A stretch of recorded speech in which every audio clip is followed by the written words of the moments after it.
哎，大家伙儿早喽！4月30号，星期四，4月的最后一天，又下雨了。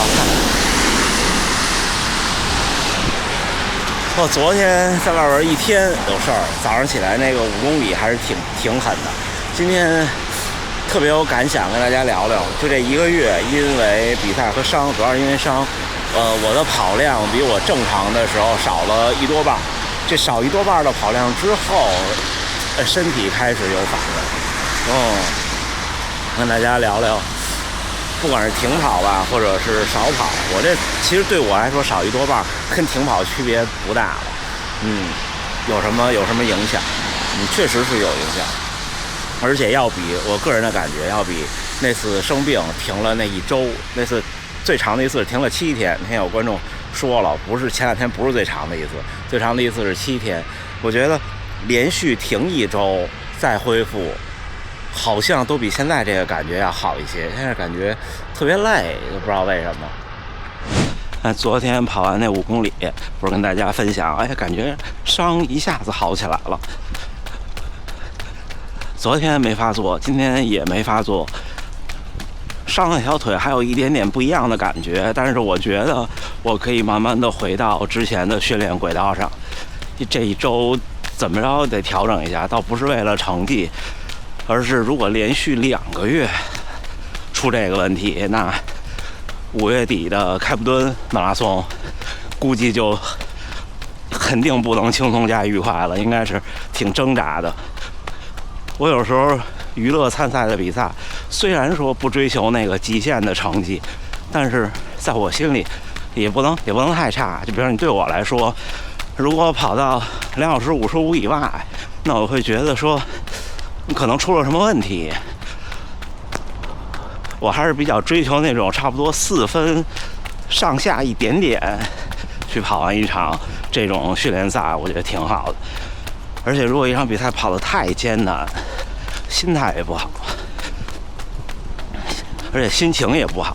武汉其实那场比赛跑的心情就因为我这个伤和当时的那体感，就觉得特别差。我觉得我怎么这样呢？可能也是那次比赛影响吧，导致我后边放了特别多，就少跑了特别多。我想让它赶紧好。这周会员节目和大家分享一次这1个多月治伤的经历，就特别有意思。好多靠谱的，不靠谱的，有的花了钱很不靠谱，有的挺靠谱，有的挺便宜，有的挺贵。然后自己做了什么尝试，这些吧。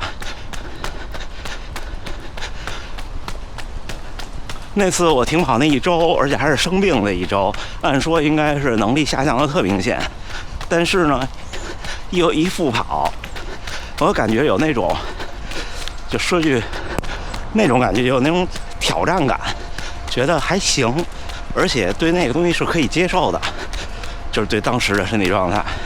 结果呢，没有多久，没有几天，我基本上就缓过来了。而这次这感觉也可能是因为比那时候又年长了几岁，年长了4岁，3岁半。其实身体的恢复不如从前，但是这次我就觉得腿发沉。像昨天那个5公里，其实我几乎90%的力了，就收了一点点，只在最后1公里收了，最后1公里没冲，也就这样。但是今天觉得特别累，而且稍微一跑就挺累的。我那天跑了一个17公里，就是5公里的前一天，常规训练第一次恢复，我觉得开始要恢复一个常规距离的训练。17公里就觉得跟以前的24公里差不多了。那天跑完，其实我就觉得不太好，但是慢慢的往回调，慢慢的适应吧。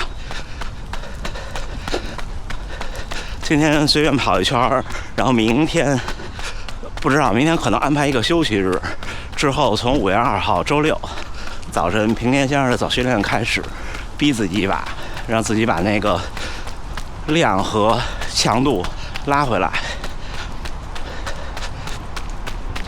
这种复跑就得需要一个契机，就像我刚才说那次我生病那次，那个契机就是有意义的，你觉得自己在挑战一个事儿。像这种慢慢好起来的伤，有时候挑战不动。这还不像那年我那个颈后腹肌腱那次其实没有这么明显的感觉，因为那次停的时间也短，也没有这次这么长。这次这伤弄的我都觉得有点好不了。你看这条路特别有意思，看了吗？是不是感觉有点神秘？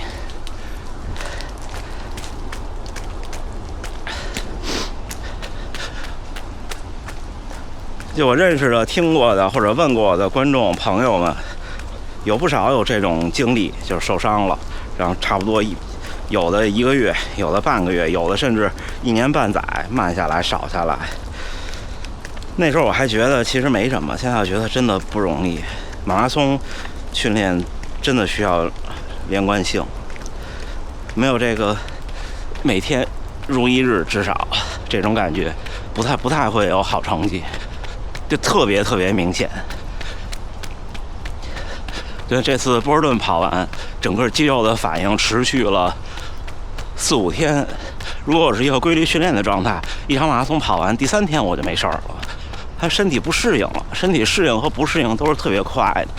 你可能有半个月、1个月的规律训练，你的身体就适应了，而且特适应。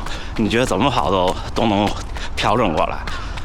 你停1、2周，或者少1、2周，马上就不适应了。我觉得对马拉松训练来说有一个坎儿，就是你大过这个训练量，对全马来说，你的身体就能应付了。我拍脑袋说，我觉得至少日均16、17公里，就是平均下来啊，不是说你每天都去跑17公里，我觉得差不多。这样你面对全马那42公里，就挺好的。日均16、17公里，就是你有的时候可能是14，但是大部分时候可能是20，算上休息，然后偶尔的长距离。然后你跑强度课的时候，你的距离跑量还变少，然后还得有其他的去补。这样弄下来，1个月是多少？1个月不到500公里，或者500吧。我觉得500是条线。如果1个月在500的跑者面对全马，不管成绩如何，是不恐惧的。我说这成绩如何不是特差，或者怎么着，跑崩不会跑崩的。大多数就跟我那时候似的，努力跑就238、239，不努力跑呢，也就是248、249，最多不会慢过252。而且如果你跑250左右的配速，就是轻松加愉快，最后可以冲刺。你看去年我就是这状态，这次受伤就不是这状态。这次受伤虽然武汉跑了252，但是那252感觉是挣扎着跑完的。就突然上了赛场，觉得自己怎么变成自己不认识那个感觉了。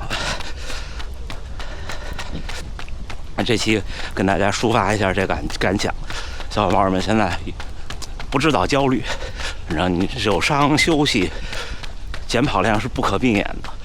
调整的时候，还是那句话，我觉得我说这些有用的价值，就让大家看看，哎，我这样。自己也这样的时候，别担心。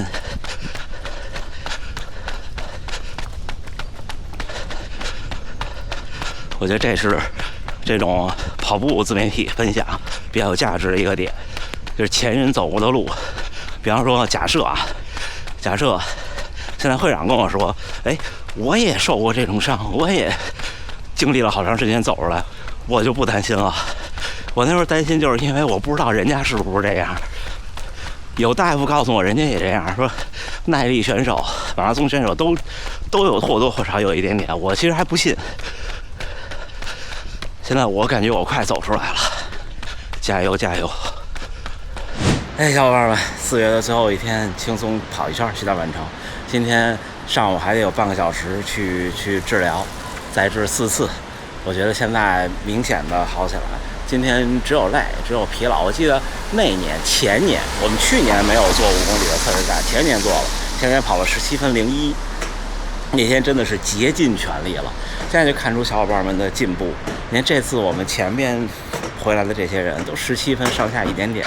那次那17分01，就只有石川先生在前面带，还有田中先生，然后就是我。田中先生最近好像也遇到了伤病，这次我还收着点劲儿，大家一起努力吧。